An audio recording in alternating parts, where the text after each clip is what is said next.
और आप दिगंबर जैनाचार्य विरचित जैन व्याकरण कातंत्र रूपमाला का अध्ययन कर रहे हैं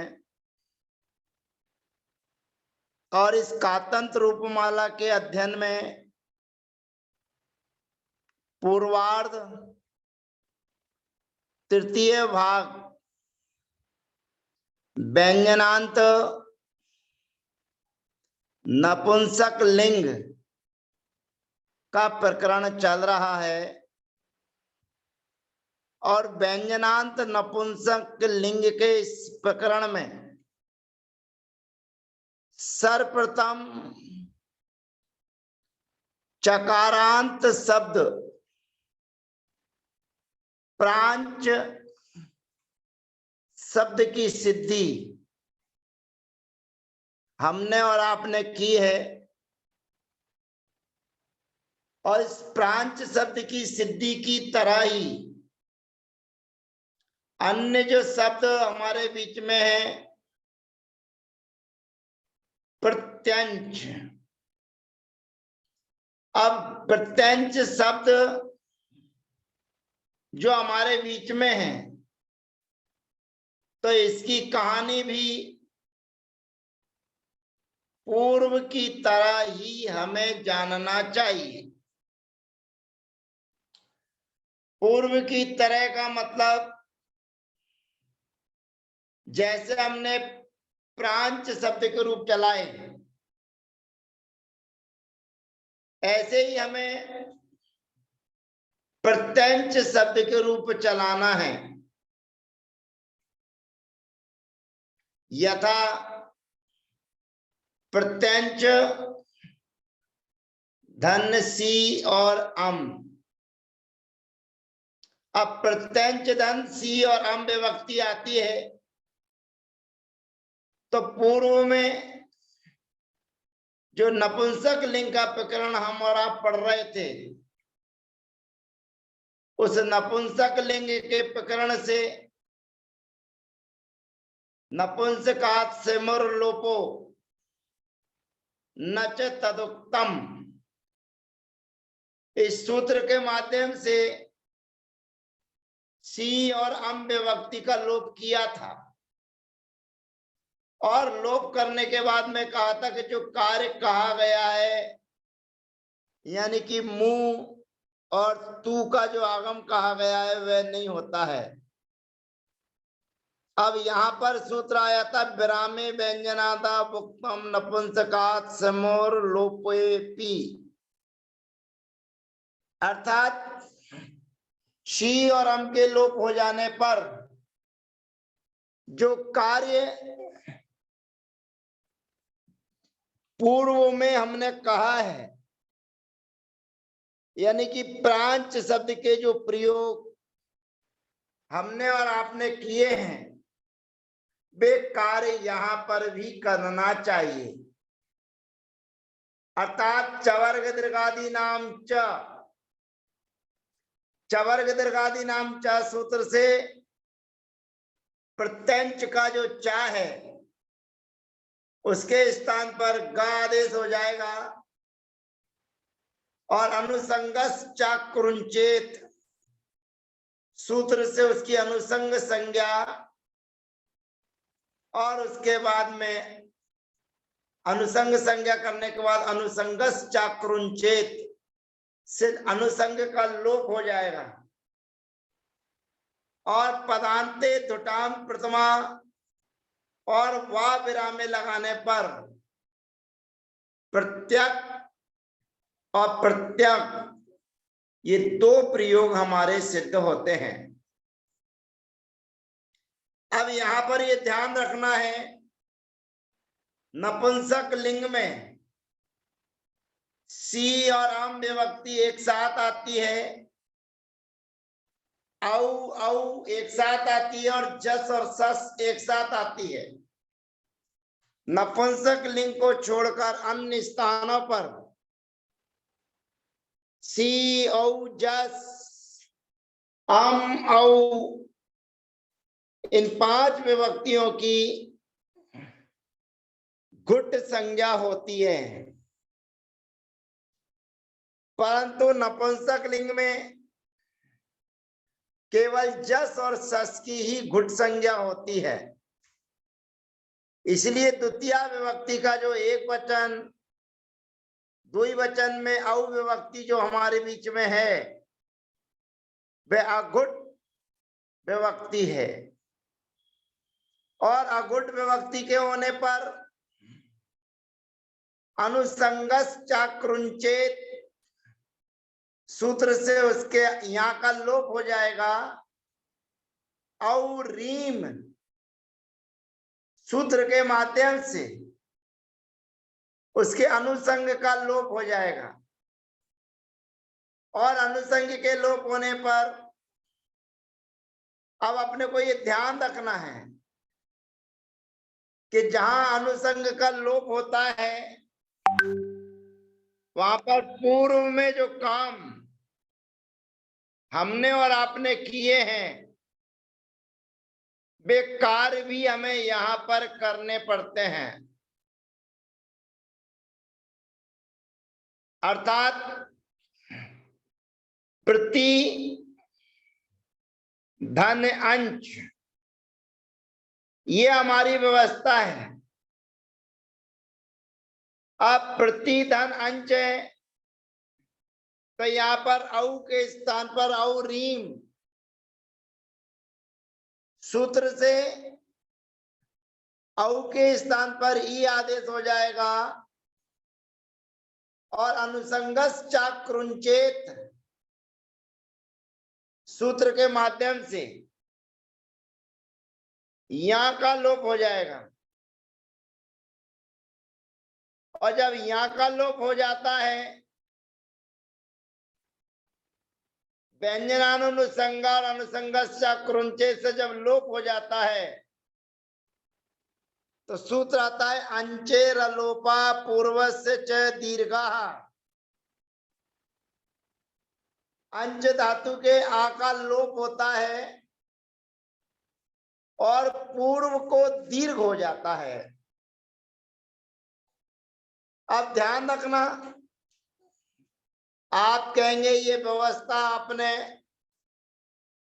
प्रांच शब्द के साथ तो की नहीं और सीधा सीधा आपने अनुसंग का लोप कर दिया था। तो उसमें बात ऐसी थी कि अनुसंग के लोप हो जाने के बाद पूर्व को दीर्घ आदेश होता है। अब यहां पर आकार था इसलिए आकार को दीर्घ आई रूप होगा, परंतु यहां पर प्रति धन अंश ये व्यवस्था है, और प्रति धन अंश पर जब यहाँ का लोप होगा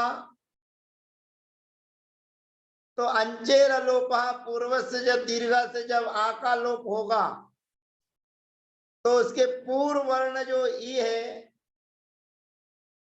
उस ई के लिए दीर्घ हो जाएगा तो बनेगा प्रतीची। अब यहाँ पर यही चीज अपने को ध्यान रखना है कि अंचेर लोपा पूर्व से च दीर्घा इस शब्द का प्रयोग हमें करना है। अब जस और सस विभक्ति लेकर आते हैं। अब जस और सस विभक्ति में जस ससो सी और जस ससो नपुंसके सूत्र के माध्यम से उसकी घुट संज्ञा हो जाती है, और जहां घुट संज्ञा होती है वहां पर अंचेर लोपा पूर्व से दीर्घा सूत्र नहीं लगता है। और जैसे हमने प्रांची बनाया था यहां पर भी बन जाएगा प्रत्यंची। ये अपने को ध्यान रखना है। फिर उसके बाद में आगे चलेगा इसी प्रकार से प्रत्यक, प्रत्यग, और उसके बाद में हे प्रतीची, प्रत्यंची। अब टादि विभक्तियां आएंगी, तो टादि विभक्तियों में जो कार्य हमने पूर्व में किया था, अंचेर लोपः पूर्वस्य च दीर्घः, सूत्र से हमें दीर्घ व्यवस्था बनानी है, और दीर्घ व्यवस्था बनाते हुए हमें शब्दों की सिद्धि करना चाहिए। तो यहां पर प्रत्यंच जो शब्द हमारे बीच में है, उस प्रत्यंच शब्द को भी प्राची शब्द की तरह जो रूपरेखा इसकी बताई गई है, उसी की तरह इसके प्रयोग जानना चाहिए। जैसे अंचेर लोपः पूर्वस्य च दीर्घा, इससे अपने को अंच धातु के आ का लोप करने के पूर्व अनुसंगश्चा कृंचेत, इससे हमें अनुसंग का लोप करना है। और उसके बाद में अंचेर लोपः पूर्वस्य च दीर्घा से दीर्घ करके प्रतीचा, टा में से आ बचेगा। ये रूप जो पूर्व में हमने जिस प्रकार से सिद्ध किए थे, उसी प्रकार से सिद्ध होते चले जाएंगे, ऐसा हमको जानना चाहिए। तो प्रतीचा, पर प्रत्यक भ्याम चवर्ग दीर्घादि नाम च, चवर्ग दीर्घादि नाम च के माध्यम से चा के स्थान पर गा आदेश हो जाएगा, और गा आदेश हो जाने के बाद में प्रत्यक भ्याम, प्रत्यक भी, फिर प्रतीचे, प्रत्यक भ्याम, प्रत्यक भ्याः, प्रतीचा, प्रत्यक भ्याम, प्रत्यक भ्याः, प्रतीचा, प्रतीचो, प्रतीचाम, प्रतीची, प्रतीचो, और प्रत्यक छु। जैसे हमने प्रांच शब्द के रूप चलाए थे, उसी प्रकार से हमें प्रत्यंच, सम्यंच, उदंच, त्र्यंच आदि के शब्द जानना चाहिए। अब यहाँ पर छा, जा, झा, या टवर्गांता अप्रसिद्धा, यानी कि नपुंसक लिंग में जो शब्द हमारे बीच में है, छा, जा, झा, या और टवर्गांत शब्द होते ही नहीं है। तो टवर्गांत के बाद में तकारांत आता है शब्द सकृत। अब सकृत शब्द में सी और अम विभक्ति लेकर आएंगे, तो नपुंसक लिंग में जब सी और अम विभक्ति लेकर आएंगे तो नपुंसकात् सिमुर लोपो न च तदुक्तम सूत्र के माध्यम से सी और अम विभक्ति का लोप हो जाएगा। अब यहाँ सी और अम विभक्ति का लोप हो जाने पर ये कोई प्रांच शब्द तो है नहीं है कि ब्राह्मे व्यंजनादा उत्तम नपुंसकात से मर लोपोपी। इसमें ऐसा कोई कार्य नहीं होना है जिसकी वजह से इस सूत्र का प्रयोग किया जा सके। तो यहां पर बस बा विरामे सूत्र का अपने को ध्यान रखना है कि बा विरामे सूत्र के माध्यम से इसका प्रयोग सिद्ध हो जाएगा। सकृत सकृत। द्विवचन में अविभक्ति के आने पर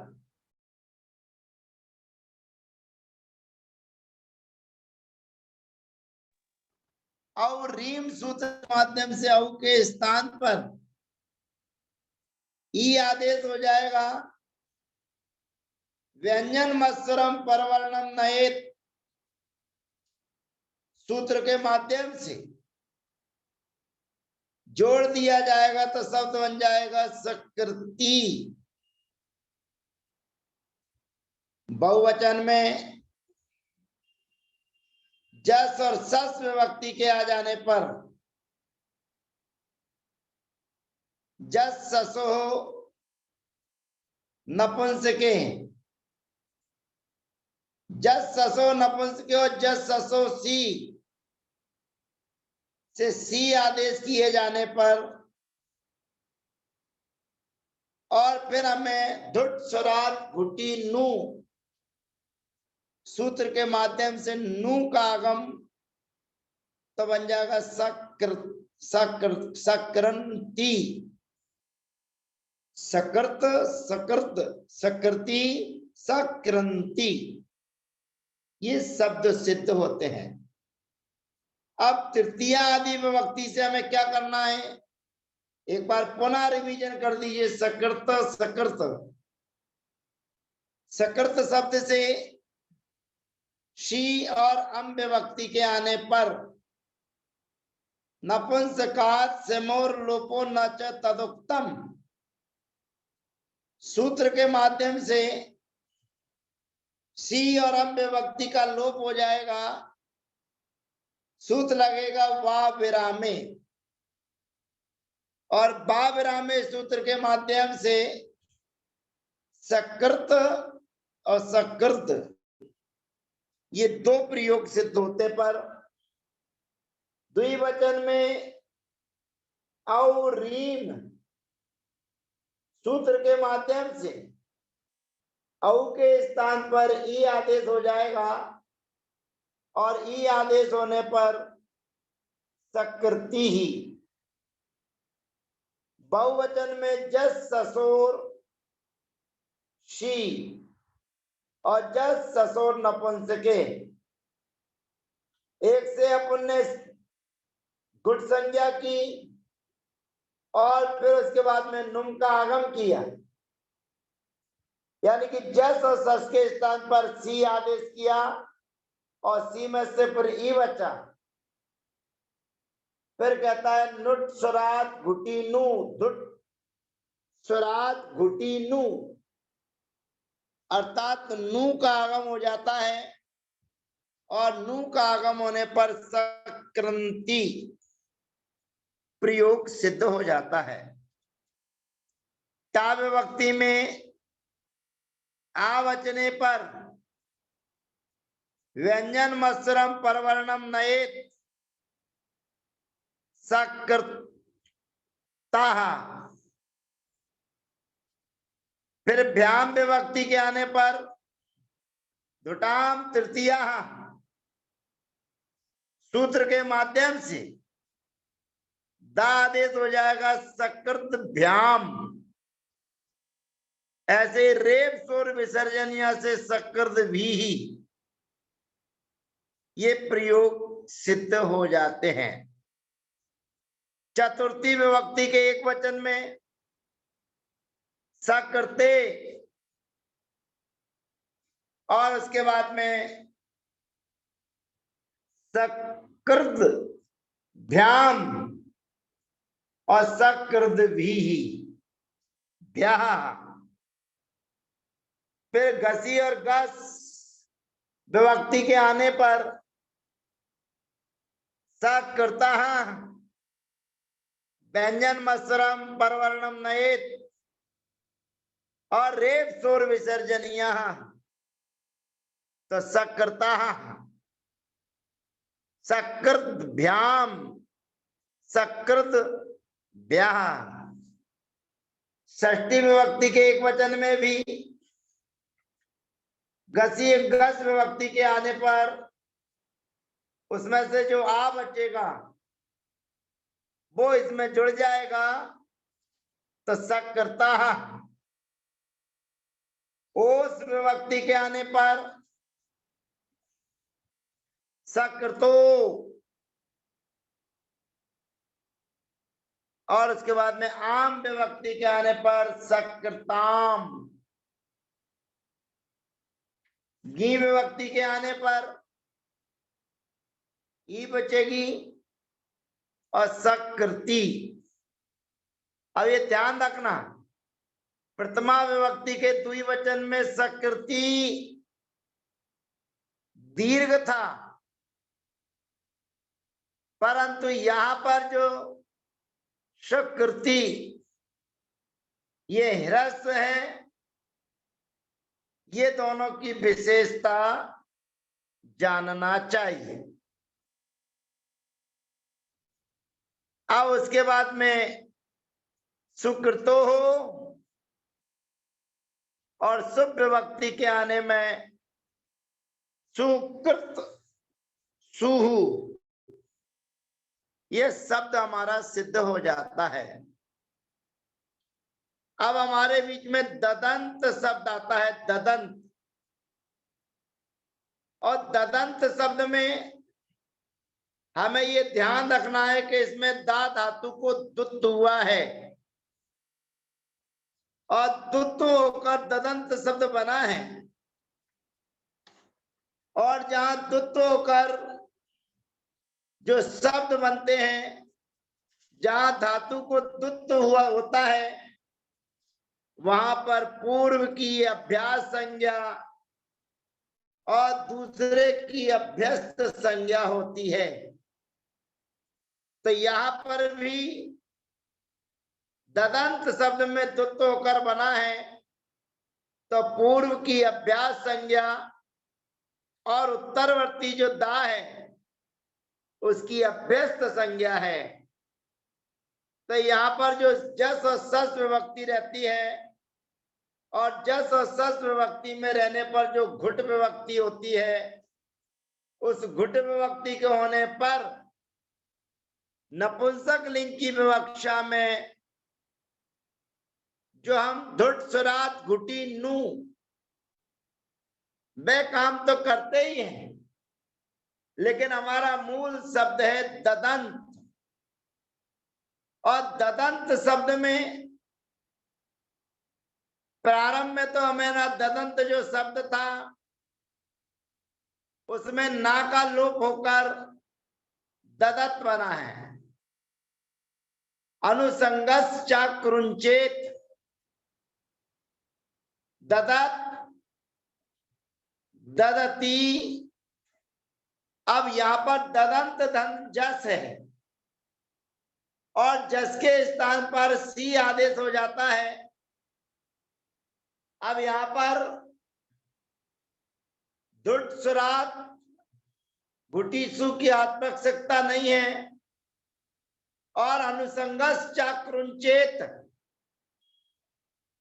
सूत्र से ना का लोप नहीं हो सकता है क्योंकि यहां पर अघुट विभक्ति नहीं है यानी कि घुट विभक्ति है जस ससो सी जस ससो नपुंसके।